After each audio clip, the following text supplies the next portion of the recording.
वार ओंकार एकत्र उच्चारायचे आणि प्रार्थना मात्र त्याच्या पाठीमागून.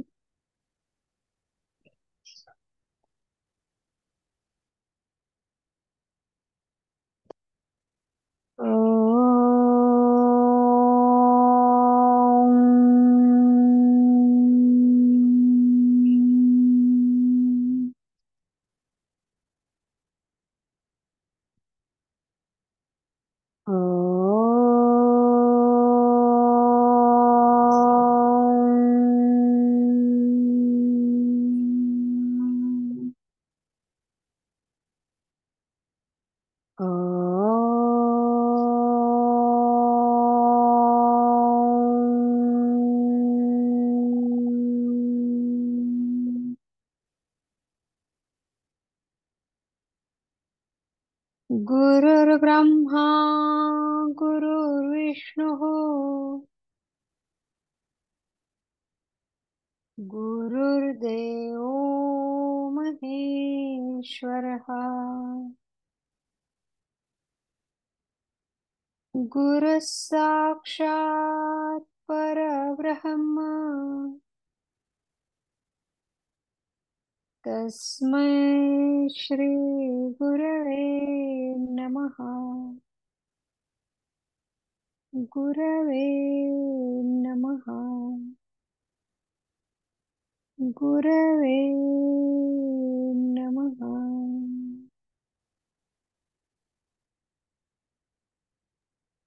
ओंकारं बिन्दुसंयुक्तम्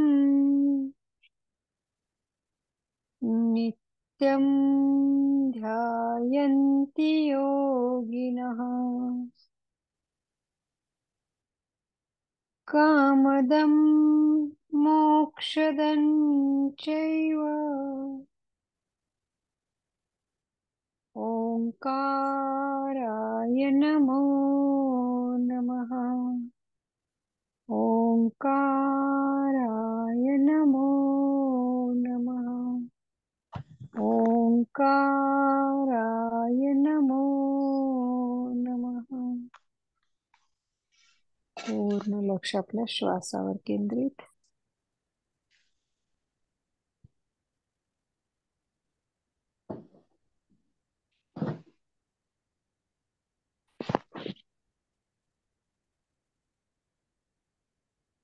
मॅडम मॅडम करा सुरू.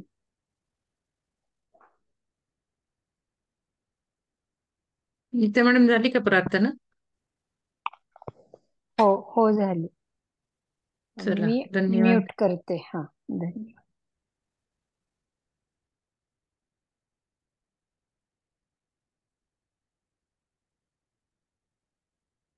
चला, आता आपल्याला वाचायचे हे मांडुक्य उपनिषद. आपण ओंकार साधना क्लास जो करत आहोत ते ओंकारात ऍक्च्युली बघा, मी माझ्या इन्स्टिंक्ट्सनी ते सगळं सांगितलं. तर ओंकार साधना उपासना आपण म्हणतो ना उपासना, कारण मला काही जणांनी विचारलं होतं ओंकार उपासना कोण घेतं प्रॉपर. उपासना आणि ओंकार आपण म्हणतो, ओंकार साधना म्हणा, ओंकार ध्यान म्हणा, ओंकार स्तवन म्हणा, या सगळ्यात फरक आहे. आणि हे मी सगळं सांगितलंय. आणि आपण ज्यावेळेला ओंकाराचा क्लास जॉईन करतो त्यावेळेला ओंकार म्हणायला शिकतो, दीर्घ श्वसन करतो, लॉंग ओंकार म्हणण्याची क्षमता येते, फुफ्फुसाची क्षमता वाढत जाते. पण हा ओंकार क्लास आपल्या ओंकार साधनेत, ओंकार ध्यानात कन्व्हर्ट केला पाहिजे. आणि हा जो कन्व्हर्ट केला तर आपल्याला अगणित फायदे मिळणार आहेत. तर इथे हे मांडूक्योपनिषदात हेच मला आता सांगितलं सापडलं, ओंकाराची साधना. आणि आत्ता मी अर्ध्या तासात खुणा केलेल्या आहेत, कारण मला वेळ नव्हता. म्हणून मग मी म्हटलं आज घेऊन मग खुणा केल्यात का नाही बघायला घेतल्या, तर खुणा नव्हत्या. आणि हे वाचताना माझ्या लक्षात आलं की मी हे तुम्हाला बऱ्यापैकी सांगितलंच आहे की साधना, उपासना आणि स्तवन यात काय फरक आहे. तर हे खूप सुंदर यांनी सांगितलेलं आहे याच्यात. तर आता ओंकाराची साधना आहे ती आपल्याला बघायची आहे काय आहे. आणि ही ओंकार साधना आपली घडली पाहिजे. ज्यांचा एक 3-4 महिने क्लास झालेला आहे त्यांनी आता ओंकार साधनेकडे वळलं पाहिजे. ह्या ओंकार आपण जे म्हणतोय, आपण जे श्वसन वाढवलं, आपली संख्या वाढवली, शांत वाटलं आपल्याला, अनेकांना पहिल्या महिन्यात फायदे झालेले आहेत. तर हे जे फायदे झाले त्याच्या पुढे जायचंय आपल्याला. तर बघू आता साधना म्हणजे काय. तर आपण अनेक साधना करतो. आपल्या साधनाच्या मध्ये कुठली ना कुठली तरी एक इच्छा असते. अर्थात इच्छेला इथे नकार नाही. काम म्हणजे सुद्धा इच्छा. कुठल्या इच्छेने आपण कुठली साधना करावी आणि ती साधना केल्यानंतर आपल्या हातामध्ये खरोखरीच काय येते, याबद्दल या मांडुक्य उपनिषदामध्ये सांगितले. म्हणजे ओंकार साधनेने हातात काय येणार आहे ते इथे लिहिलेलं आहे. आपल्याला सबंध उपासनेचे शास्त्र शिकायचे आहे. अशातला भाग नाही. आपल्याला जर वाटत असेल, की आपले आयुष्य कारणी लागावे, म्हणून आपल्या जागृतीपासून आपण सुरुवात करायची. आपण बघितलं ओम. म्हणजे जागृती अवस्था आहे. आणि जागृतीपासून सुरुवात करायची. उपनिषदात सुद्धा म्हटले हे. तर त्याच्याकरता ओंकाराची उपासना कशी करावी? ही उपासना करीत असताना, ओंकाराचा जप करीत असताना कुठल्या भागावर जास्त भर द्यावा? ओंकाराचा उच्चार कसा करावा? तो उच्चार करण्याने तो उच्चार बघा, म्हणजे इथपर्यंत आपण करतो. उच्चार कसा करायचा, कुठला लाँग म्हणायचा, कुठला स्पष्ट हवाय, असा म काही जोर नसतो वर, फेंट होत जातो तो. हे सगळं आपण शिकलो आता. पण त्या उच्चारामागं असलेला अर्थ हे पण शिकलो. अचा अर्थ काय, उचा अर्थ काय, मचा अर्थ काय, तो बिंदू म्हणजे काय, हे सगळं शिकलो. त्याच्या मागे असलेला अर्थ व त्या अर्थामागे असलेली प्रवृत्ती हे आपल्या शरीरामध्ये हे नाही झालेलं आपलं. आता इथे हे उपस्थित नाही करायचंय, की या अर्थामागं असलेली प्रवृत्ती हे सर्व आपल्या शरीरामध्ये, मनामध्ये व जीवनामध्ये कसे उतरावे हे आता सांगितलेले आहे. म्हणजे कसा म्हणायचा, कसा म्हणायचा, अर्थ काय ते सगळं आपण बघितलं. ओंकार म्हणजे ब्रह्मांड, ओंकार म्हणजे तथास्तु, सोहम म्हणजे तथास्तु जे काही आहे, इच्छा तथास्तु, हे सगळं अर्थ घेऊन तो अर्थ ऐकत ऐकत मनात म्हणत म्हणत म्हणत हा म्हणायचा हे कळलं. पण तो प्रवृत्ती कसा आणायचा, आपल्या जीवनामध्ये कसा आणायचा, शरीरात आणायचा कसा, मनामध्ये आणायचा कसा, जीवनामध्ये कसा आणायचा, उतरवायचा, हे ओंकार साधनेनं आपल्याला घडायला पाहिजे ना. ज्या वेळेला आपल्या स्वभावामध्ये हा ओंकार भिनेल, बघा हा एक एक वाक्य. ज्या वेळेला आपल्या स्वभावामध्ये हा ओंकार भिनेल, आपल्या आचरणामध्ये तो उतरेल, त्याच वेळेला त्याचा खरा-खुरा अर्थ आपल्याला कळला असे म्हणता येईल. मग आपल्या जीवनात उतरलाय का? आचरणात उतरलाय का? तो आता उतरवायचा आहे. त्याचा खरा अर्थ कळतो तो वेद. ओंकार हा कुठल्याही नावाच्या पलीकडे, ओंकाराचा काही शब्द नाहीये. तर केवळ अर्थ म्हणून नाही, इतिहास त्याला इतिहास आहे. त्याचे व्याकरण म्हणून नाही, परंतु त्याचा अर्थ आपल्या जीवनात उमगतो, तेव्हा तो आपल्यापुरता वेद असतो. वेद म्हणजे अर्थ उमगून आपलं ह्याच्यात तो उतरला पाहिजे. तर तो वेद हा अर्थ आपल्याला नुसता वाचून, ऐकून, सांगून येत नाही.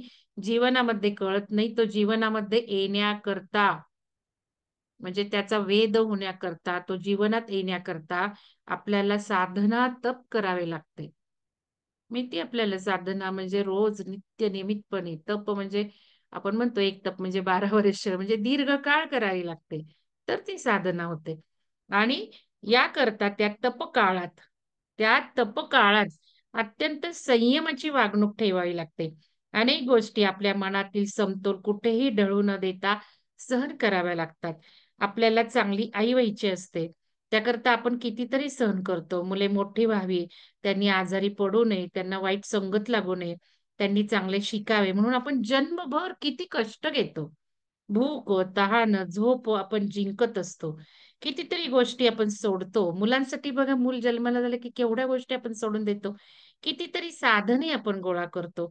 तर मग विश्वातील चराचराशी एकरूप होण्याकरता जे तप करायचे आहे, त्याकरता आपल्याला कितीतरी गोष्टी सोडायच्या आहेत.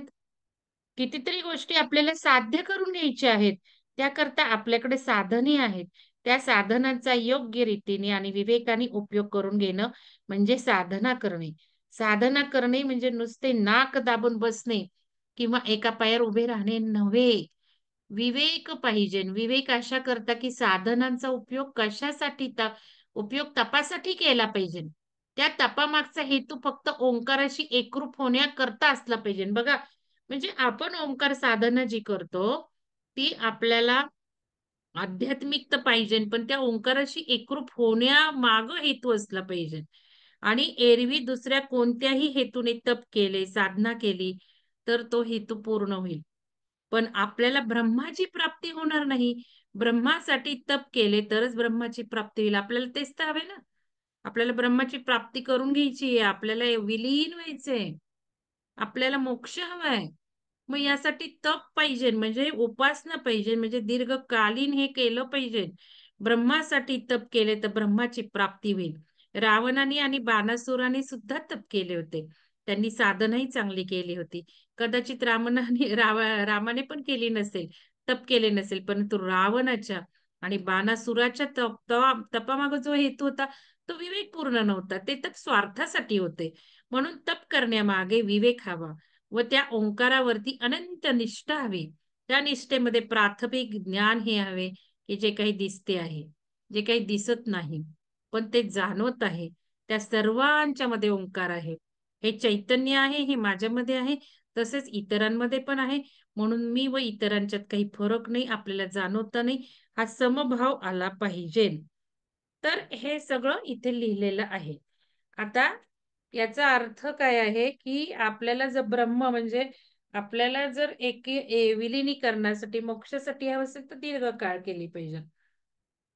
आता म्हणून चालत नाही, सुटून चालत नाही, सुटून चालत नाही, सुटून चालत नाही. या तिन्हीचे एकीकरण करणे हेच तप साधन आहे. कळलं? ओंकार केव्हा होतो? म्हटला तर, म्हटला तर मग. नुसतं म्हटलं तर होणार आहे का ओंकार? नाही. कुठलीही मात्रा कुठेही संपत नाही. एकाही मात्रेला विसरून चालणार नाही. म्हणून पहिल्या भागामध्ये या तिन्ही मात्रांची रूपे कुठे आहेत, कशी आहेत याचे विवरण केलेले आहे. आता पहिल्यांदा अकाराची साधना करायची. आता अकाराची साधनाबद्दल दिले इथे, की ही अविद्येची साधना आहे.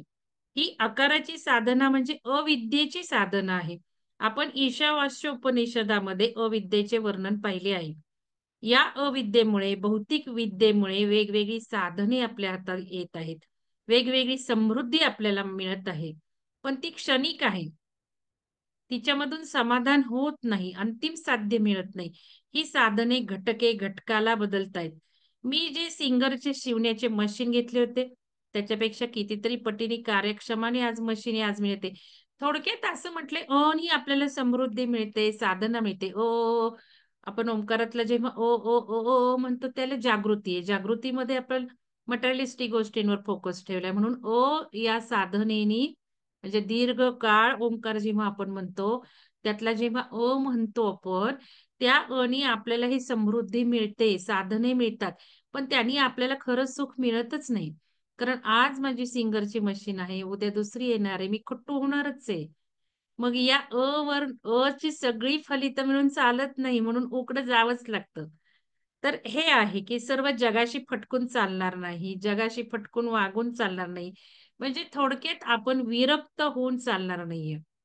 थोडक्यात आपल्याला मटेरियलिस्टिक गोष्टींचा मोहच नाही, असंही म्हणून चालणार नाही. म्हणजे बघा संसारात राहून पण घ्यायचं आहे. म्हणजे मजाही घ्यायची, पण तरी सुख होणार नाही म्हणून उकडं जायचंच आहे.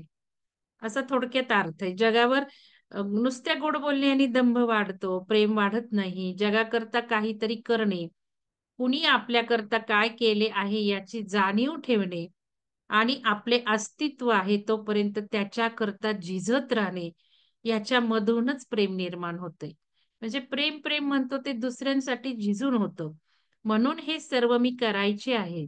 म्हणजे जे संसारात आपल्याला त्रास येऊन चालणार नाही, कुठेतरी जाऊ आणि साधना करत बसू असं वाटतं क्षणिक, पण तेवढ्या वेळ वाटलं पाहिजे.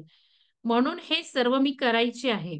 अहेतुकपणे, निरपेक्ष भावाने मला जितके काही करता येईल, ज्या ज्या ठिकाणी माझी शक्ती मला नेता येईल, तिथे-तिथे म्हणून मला चांगले काही गोळा करता येईल, ते सर्व आणून सर्वांना वाटून द्यायचे आहे आणि देत असताना देण्याचा आनंदही घ्यायचा आहे. ही ओंकाराच्या पहिल्या पादाची ची साधना आहे. किती सुंदर ची साधना आहे बघा. ती करीत असताना माझे प्रत्येक कर्म, प्रत्येक वागणे, प्रत्येक कृती अत्यंत कौशल्याने, अत्यंत सुंदर, अत्यंत मनापासून असे करण्याकरता मी झटले पाहिजे. हे करीत असताना जी कृती माझ्या कर्मभोगामुळे माझ्या नशिबी आलेली आहे, ज्या परिस्थितीमध्ये मी जन्माला आलेली आहे, ज्या घरात, ज्या समाजात मी राहते आहे, त्या समाजामध्ये सुद्धा पूर्ण ब्रह्म आहे. अशा संतोषाने, माझ्या कुठल्याही कामाला क्षुल्लक, कमनशिबी, दुर्दैवी असे न मानता ते अतिशय संपन्नपणे भोगणे, अतिशय संपन्नतेने ते देत राहणे, ते त्याच्याही पेक्षा जास्त संपन्न होत राहणे, ही ओंकारामधल्या आकाराची साधन आहे बघा. ज्याला दुसऱ्यांना देतानाही खूप आनंदाने देतो, संपन्नतेने देतो. म्हणजे मी म्हटलं ना, समृद्धी केव्हा, अबंडन्स केव्हा. 10 भाकरी असल्या तर अबंडन्स नाही. एक भाकरी आहे माझ्याकडं. पण त्या एक भाकरीतला सुद्धा मी चतकोर जेव्हा तुम्हाला देऊ शकेल, त्यावेळेला मी समृद्ध झाले. आणि या समृद्धीने खरी समृद्धी येते. म्हणजे संपन्नतेने देत राहणे व त्याच्याही पेक्षा जास्त संपन्न होत राहणे. केव्हा ते आपण जास्त संपन्न. मी एक जर चतकोर भाकरी तुम्हाला दिली ना, तर मी अजून संपन्न होणार. देण्याने मला खूप आनंद आहे. ते अर्थ आहे. आणि हा आनंद अगणित असतो. आणि ही अची साधना आहे. जागृत अवस्थेतली आहे. म्हणजे आपण जागृत अवस्थेत जे जे करतो, ते परिस्थितीला नावं न ठेवता करायचं आहे. ही आकाराची साधना करताना ओंकाराचा उच्चार, जप हे केवळ मन एकाग्र करण्याचे साधन आहे. म्हणजे जेव्हा जप करतो आपण ओम, ओम, ओम, हे तर नुसतं काय आहे, पहिली स्टेप आहे, पहिली पायरी आहे, की मन एकाग्र होण्यासाठीची पायरी आहे. कुणी लाख जप केले तरी ओंकार त्यांना साध्य होईल असे नाही. हेच मी तुम्हाला समजावून सांगते. नुसतं म्हणतच राहायचं नाहीये. त्याची उपासना झाली तर अगणित फायदे आहेत ते घ्यायचे आहेत. कोणी लाख जप केले तरी ओंकार त्यांना साध्य होईल असं नाही. मग ओंकार म्हणता म्हणता आचरणात आणायचं आहे. त्याच्याकरता त्याच्या तिन्ही मात्रांच्या मध्ये तुम्ही जगायला पाहिजे बघा. आणि मला त्या मॅडम म्हटल्या फोनवर, की मला आता ओम छान पटापटा एकेका ओंकारामध्ये जगता येतो. म्हटलं किती सुंदर. आता मग त्या बिंदूवर जेव्हा आपल्याला राहावंसं वाटेल ना, म्हणून जो पॉज येईल बिंदूचा, तिथेच राहावंसं वाटतं. आणि हे ज्यावेळेला ओंकार म्हणता म्हणता घडेल, तसं तसं जीवनामध्ये सुद्धा होत राहिलं पाहिजे. त्याचा अर्थ जाणून घेतला पाहिजे. आणि आपोआप होणार आहे ते. हळू दीर्घकाळाने आपोआप होणार आहे. तर या तिन्ही मात्रांच्या मध्ये तुम्ही जगायला पाहिजे. त्याची सुरुवात करण्याकरता आपल्याला कुठेतरी आधार घ्यावा लागतो आणि हा आधार आपल्याला जप, जाप्य, नित्यकर्म यांच्यामधून घ्यायचा असतो. हे नित्यकर्म अत्यंत नियमाने खंड पडू न देता करणे आवश्यक असते. परंतु नित्यकर्म करणे म्हणजे साध्य मिळवणे नाही, हे विवेकाने आपल्याला निश्चित समजून घ्यायला पाहिजे. बघा, नित्यकर्म करण्यावर आपण भर दिला पाहिजे. आपण इतकी कमी फी आहे, पण काही लोक खूप फीकडे सुद्धा बघतात. तर तसं न बघता मी तुम्हाला आधीच सांगितले, एवढा महिनाभर करण्यापेक्षा 8 दिवस करा तुम्ही, 5 दिवस करा. पण तो जो भावाने केला तर खूप फायदे मिळणार आहेत तुम्हाला. कारण आपण म्हणतो की महिनाभर झाला पाहिजे, नुसतं बसायचं म्हणायचं, त्यापेक्षा अर्थ लावून मन लावून म्हटलं तर खूप फायदा होणार आहे. तर हे नित्यकर्म करणं म्हणजे निश्चित समजून घ्यायला पाहिजे, की नुसतं साध्य नाही मिळवायचं यातून, तर विवेकाने म्हणजे आपण जे मॅनिफेस्टेशन म्हणतो, काय मागायचं हे सुद्धा कळलं पाहिजे हळू. म्हणून हळू होत डिटॅच होत म्हणजे थोडंसं त्याच्यावरचा फोकस जात वर स्थिरावलं पाहिजे. आता ही आकाराची साधना करताना ओंकाराच्या उच्चारामध्ये हा जास्त मुख्य असतो. तो ठळक उच्चारतो. ह्याप्रमाणे ओंकाराचा उच्चार करून जितक्या वेळा आपल्याला ओमचे पुनरावर्तन करता येईल तितके करायचे. आणि हे करीत असताना आपण या म्हणजे वैश्वानरात आहोत, समस्त स्थूल जगतात आहोत, ही भौतिक विद्या आहे, हे वारंवार मनाला समजायचे. आता त्यानंतर उकाराची उपासना येते. आता श्लोक मी काही वाचत नाही, आता उकाराचा श्लोक आहे. चा श्लोक झाला अर्थ. आपण जो आता बघितला विद्या हे या च्या वर 2 श्लोक होते. आता उकारावर हा 10 नंबरचा श्लोक आहे. मी काय म्हणणार नाही. श्लोक म्हणजे काही आहेत त्याच्यात संस्कृतमध्ये. या उकाराच्या उपासनेमध्ये ओमचा उच्चार करताना हा किंचित तरल होतो. हा प्रमुख व ठळक होतो व तो तेजस आहे. आपली बाहेरची कामे जितकी निरपेक्ष अनासक्त भावनेने होतील, जितकी पूर्ण आणि कुशलतेने होतील, तितकेच आपले मन मोकळे व स्वच्छ होईल. त्यावेळी आपली इच्छा सुद्धा अतिशय स्वच्छ व मोकळे आहेत होतील. अर्थात इच्छा एकदम जात नाहीत. अतिशय वरच्या पदाला पोहोचल्याशिवाय आपल्या इच्छा कधी विराम पावत नाहीत. ज्ञानेश्वरांनी सुद्धा जो जो वांछील तो ते लाहो अशी आपली अपेक्षा व इच्छाच व्यक्त केलेली आहे. ज्ञानेश्वरी लिहित असताना सुद्धा सर्व लोकांचे कल्याण हो असं त्यांना वाटलं. आपल्या प्रार्थनेमध्ये सुद्धा भरत वाक्य असते. म्हणूनच मला लोक कितीही नावं ठेवतात. मी ध्यानातनं सुद्धा मिळवा म्हणते, संकल्प करा म्हणते, तुम्हाला सगळं मिळालंच पाहिजे म्हणते. मला लोक खूप नावं ठेवतात. ठेवून दे. मला वाटतं सगळं भोगलंच पाहिजे, मिळालंच पाहिजे. सुख, सगळ्या प्रकारचं ऐश्वर्य, सुख मिळालंच पाहिजे. तर ज्ञानेश्वरांनी सुद्धा म्हटलेले जो जे वांछील तोथे लाहो. मग यात काही गैर मला तरी वाटत नाही. आणि आपणही आपल्याला वाटून दिलं नाही पाहिजे. पण हळूहळू आपला प्रवास झालाच पाहिजे पुढं पुढं. किती दिवस त्या मटेरियलिस्टिक वर्ल्ड मध्ये बसणार? हा पण प्रश्न आहे ना. सगळं पाहिजे, ते पण पाहिजे, हे पण पाहिजे, हे पण पाहिजे. मला समृद्धी पाहिजे, मला विरक्ती पण स्वीकारता आली पाहिजे, मी तटस्थ सुद्धा राहिले पाहिजे, मला आध्यात्मिक पण हवंय हवंय. ही इच्छा असते तवर स्वप्न अवस्था असते. आता बघा हा, ऊ म्हणजे स्वप्न अवस्था. पण इतकं सुंदर यांनी सांगितलंय ना, की स्वप्न अवस्थातच आपण काय मिळवू शकतो. या स्वप्न अवस्थेची सुद्धा उपासना करावी लागते. ही स्वप्न अवस्था आपल्या जागृत अवस्थेची परीक्षा आहे. फार सुंदर वाक्य आहे. स्वप्न अवस्था आपल्या जागृत अवस्थेची परीक्षा आहे. आपण जागृत अवस्थेमध्ये खरोखरीच जसे करायला पाहिजे तसे करतो आहोत किंवा नाही, याचे उत्तर आपल्याला या स्वप्नावस्थेत मिळते. आपण करू नये तसे करत आहोत, परंतु लोकांना वाटते ही बाई फार चांगली आहे. मला स्वतःला पण वाटते, की मी फार चांगली आहे.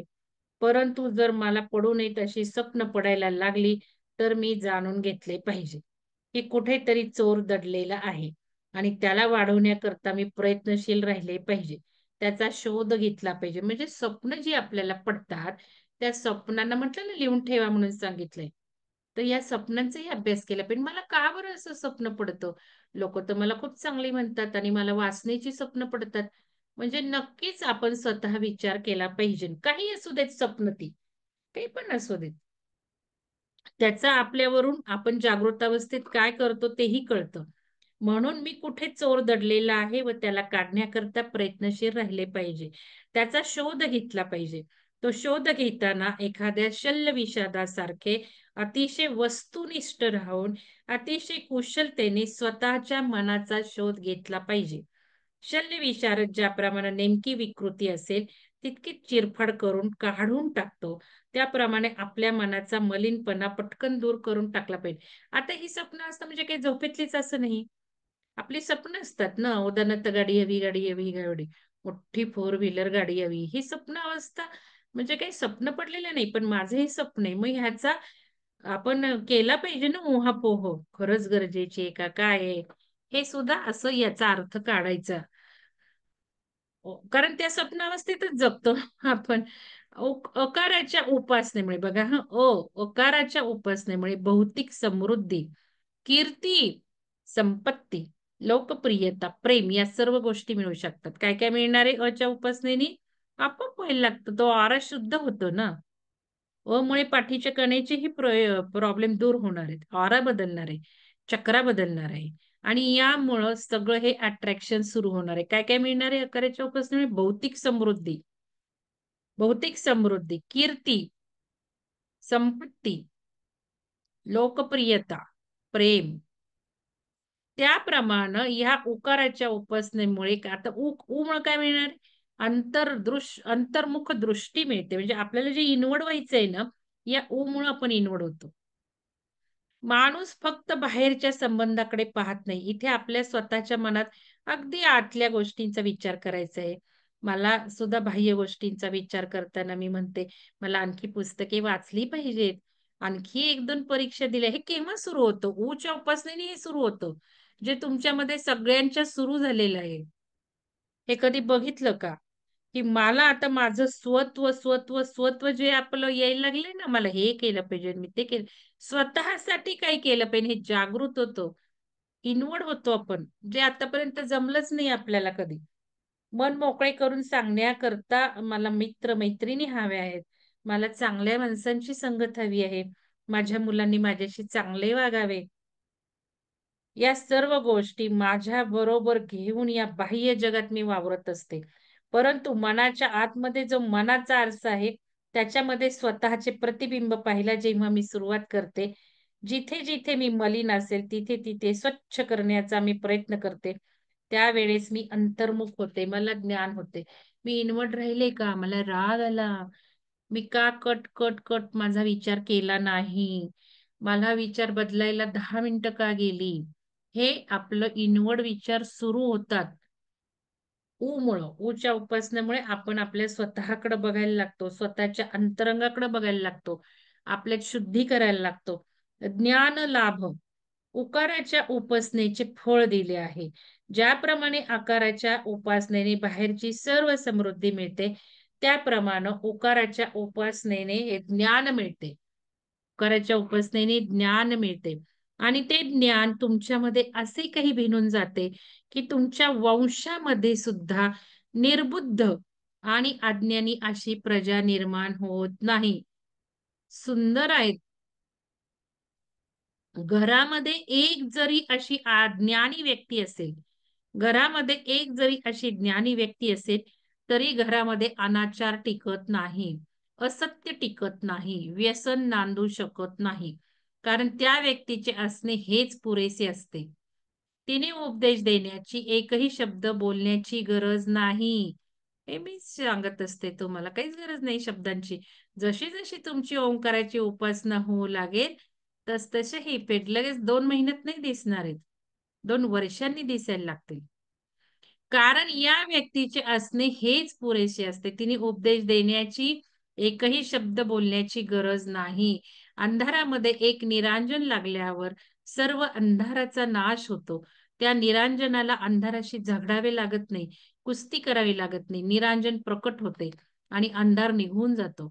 त्याप्रमाणे उकाराच्या उपासनेमुळे ती करणाऱ्या व्यक्तीच्या अस्तित्वाने आजूबाजूचे वातावरण स्वच्छ, निर्मळ, प्रकाशित होते, प्रसन्न होते.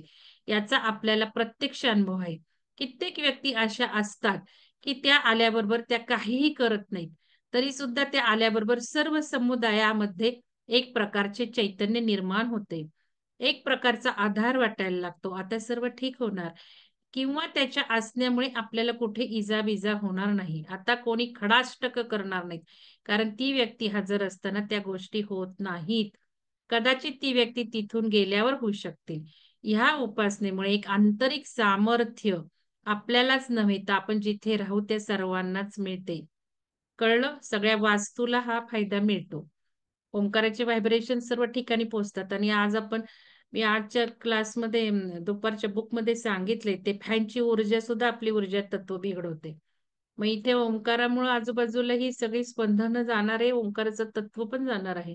आणि आपण अर्थाने म्हटलं तर अजून त्याचे इफेक्ट घरावर जास्त येणार आहेत. कारण आपल्या अर्थामध्ये, आपल्या फिलिंग्जमध्ये, आपल्या भावनांनी तो भाव असणार आहे ना म्हणताना. त्यामुळे ते सगळे जाणार आहेत दुसऱ्यांपर्यंत पोहोचणार आहे. आपण जसं बघितलं गाडी. तो म्हणतो, की गाडी बाबा आलेली आहे. तुझ्या विचाराने ती गाडी गेली पोटकन निघून. तसं आपल्या या विचाराने, भावनेने सगळं बदलणार आहे. वस्तू पण बदलणार आहे. कारण वस्तूंना पण व्हायब्रेशन जाणार आहेत. आता मकार हा सुषुप्ती अवस्थेचा आहे. ऊ झाला म. मकार मकार हा सुषुप्ती अवस्थेचा आहे. तो प्राज्ञ आहे, तो ज्ञानी आहे. हे ज्ञान आपल्यामध्ये स्वप्नावस्थेमध्ये झालेले आहे. तेज वाढलेले आहे, अंधार दूर झालेला आहे, आत्मा आता प्राज्ञ झालेला आहे. या मकारामध्ये आपल्याला आधीच्या दोन्ही साधनांची आणि उ यांची परीक्षा मिळते. जर आपले मन शांत, प्रसन्न आहे, आपले प्रत्येक काम पूर्ण झाले आहे, तर आपल्याला शांत आणि स्वस्थ झोप लागते. बघा, म्हटला, ऊ म्हटला म्हणजे सगळं जागृतीत समृद्धी आली. ऊ मध्ये म्हणजे अंतर्दृष्टी आली. शांत झोप लागणारच आहे.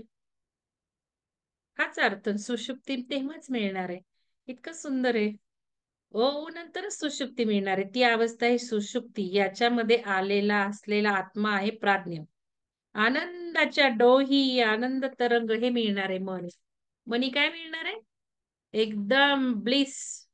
आनंदाच्या डोही, आनंद तरंग याच्यामध्ये एक अवर्णनीय, अनिर्वचनीय अशी शांत प्रसन्नता लाभते. बघा म म्हणताना किती छान वाटतं. मग खूप दीर्घ म्हणावंसं वाटतं. परंतु ती लाभल्यानंतर पुन्हा आपल्याला जागृत अवस्थेकडनं घेऊन जाते. त्या जागृत अवस्थेत पुन्हा आपण जास्त जोमाने, जास्त उत्तम रीतीने, अधिक जागरूक राहून, डोळे उघडे ठेवून, ज्ञानपूर्वक आपली कामे करायला लागतो. आणि यानंतर आहे ती परम शांती, परम आनंद, ज्याच्यापासून आपण कधीही चलित होणार नाही. ज्याच्यामध्ये आपण झोपणारही नाही, जागेही होणार नाही, झोपणारच नाही. तिथे जागे काय होणार? अशी पूर्ण अवस्था आहे. ओम म्हणून झालं. ओम, ओम.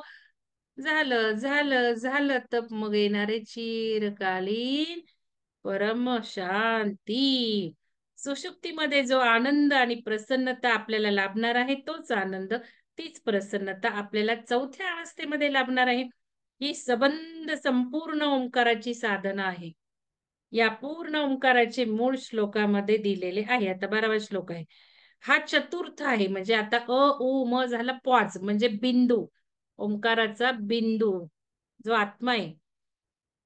हा चतुर्थ आहे, त्याला कुठलीही मात्रा नाही, तो केवळ बिंदू आहे. या ठिकाणी कुठलीही कृती, व्यवहार संभव नाही, जरूरच नाही, अव्यवहार्य आहे. तर हा या वर्तुळावरती आत्म्याचे अधिष्ठान असते. त्या वर्तुळाच्या परिघात धावत सुटू नये म्हणून तप आणि साधना करून आत्म्याला केंद्रस्थानी केलेले आहे. आत्म्याचे अधिष्ठान असावे. कारण तो शिवद्वैत आहे. ज्या आत्म्याची आपण साधना केली आहे, ज्याला आपण समजून घेण्याचा प्रयत्न केला आहे, तो अत्यंत पवित्र शिव आहे. तो सगळीकडे राहणारा, सगळीकडे बसणारा, सर्व चैतन्य, निश्चल, निर्विकार आत्मा प्रत्यक्ष या ओंकारापासून प्रकट आहे. ऍक्च्युली ओंकार म्हणजेच आत्मा. आणि प्रकट झाल्यावर काय करतो? तर हे सगळं दिले. आता या आत्म्या परमात्म्यामध्ये अशा प्रकारे सामावून जातो ह्या ओंकार साधनेमुळे. आता साक्षात्कार होतो हे पण लिहिलेलं आहे. आम्हाला हे आयुष्य जितक्या सहजपणे जगता येत नाही, जितक्या सहजपणे आमचे कौशल्य, आमची प्रसिद्धी, आमची कीर्ती आम्हाला झेलता येत नाही, पचवता येत नाही, तितक्या सहजपणे त्यांना ती पचवता आली पाहिजे. म्हणजे साक्षात्कारानंतर सुद्धा गर्व नसला पाहिजे. आणि या ओंकारातनं हे सगळं मिळतं. एवम वेद हाच वेद आहे. वेद म्हणजे दुसरे तिसरे काही नाही. ज्ञान व विद्या वेगळी आहेत, पण वेद म्हणजे अनुभव. विद्येमध्ये आपल्याला कौशल्य कसे मिळवायचे याच्या खुब्या सांगितल्या आहेत. पुष्कळ साधना हाताशी आणून दिलेल्या आहेत. ज्ञानाने आपल्याला या साधनांचा उपयोग कसा करायचा हे सांगितले आहे. परंतु ते शिकून घेतल्यानंतर त्या विद्येचा व ज्ञानाचा प्रत्यक्ष अनुभव घेतो तो वेद होतो. म्हणजे ओंकार शिकला, म्हणायला लागला, पण अनुभव घेतलात का? ओंकार झाला का जीवनाचा? जीवनात अनुभवतोय का? तोपर्यंत वेद होत नाही. म्हणून म्हटले आहे की अद्वैताचा प्रत्यक्ष अनुभव मनाला येणे, अद्वैताच्या अनुभवाने जगण्याचा प्रत्येक क्षण आनंदात निथळून निघणे हाच वेद. हाच वेद आहे, हाच वेद आहे. हे जग त्याच्या मूळ स्वरूपामध्ये जितके सुंदर आहे, तितके सुंदर आपण ते पाहू शकू. जितके सुंदर ते लोकांना आपण दाखवू शकू, तितके ते दाखवण्याचे मुख्य साधन म्हणजे शरीर आणि ही वृत्ती. हे शरीर हे मोठ्यात मोठे साधन आहे. आणि या सर्वाच्या योगाने जग किती सुंदर आहे. म्हणजे पूर्ण ब्रह्माचा पूर्ण साक्षात्कार होणार आहे. तर असे हे मांडुक्य उपनिषद, त्याच्यामध्ये ओंकाराचा आधार घेऊन आपली ओळख आपल्याला करून देण्याचा प्रयत्न केला आहे. ईशावास्य उपनिषदामध्ये ही ओळख करून देण्यासाठी दृष्टी कशी असावी, ही ओळख करून घेत असताना विद्या, अविद्या, संभूती, असंभूती या दोन्ही मार्गांना एकत्र करून ब्रह्माची ओळख करून घ्या हे सांगितले. आणि त्याच्याकरता प्रार्थना करून ईशावास्य उपनिषद संपले. या ठिकाणी त्या दृष्टीने, ज्ञानाने, त्या वागण्याने आपण ओंकाराची साधना करून ब्रह्माचे केवळ दर्शनच केले नाही, तर त्या ब्रह्मामध्ये आपण स्वतः सामावलेलो आहोत. हा एक अनिर्वचनीय आनंदाचा मोठा ठेवा घेऊन जगायला सुरुवात करतो आहोत. असा हा वेद आहे. बघा, तर कळलं ईशावास्य उपनिषदात दृष्टी कशी असायला पाहिजे. आणि इथे मांडुक्य उपनिषदात तो आपला उपासना झाला पाहिजे, जीवनच आपलं ओंकारमय झालं पाहिजे हे म्हटलेले. तर आता हे तुम्हाला मी सारखी सांगते की तुमचे उद्दिष्ट तुम्ही लिहून काढा, तुम्हाला कुठपर्यंत पोहोचायचं आहे. या ओंकार साधनेतून. अ झाला, लांब ऊ झाला, म झाला, झाले शरीराचे फायदे झाले, मस्तिष्काचे फायदे झाले. आता जीवनात उतरल्यात का या अवस्था, ते आपण बघायला पाहिजे. तर कोणाला काही शंका असेल तर विचारा, नाही तर मी बंद करते. मी अजून सकाळचं सुद्धा जेवण नाही केलेलं. काही चहा आणि स्नॅक्स खाल्ले तेवढेच. कोणाला काही प्रश्न विचारायचा असेल तर पटकन विचारा. ओंकार क्लासचं लवकर डिसिजन घ्या, योगासनाचं लवकर डिसिजन घ्या, शुद्धी क्रियांचा लवकर डिसिजन घ्या. मी हे सांगून मीटिंग बंद करते. नीता मॅडम, हो. तुम्हाला काही सांगायचंय? नाही, मला त्या पुस्तकाचा फोटो पाठव पहिल्या पण पेज. हा, पुस्तकं तेच आहेत की तुम्हाला मध्ये दिलं होतं बघा हे, अच्छा. मृणालिनी देसाई. बर बर.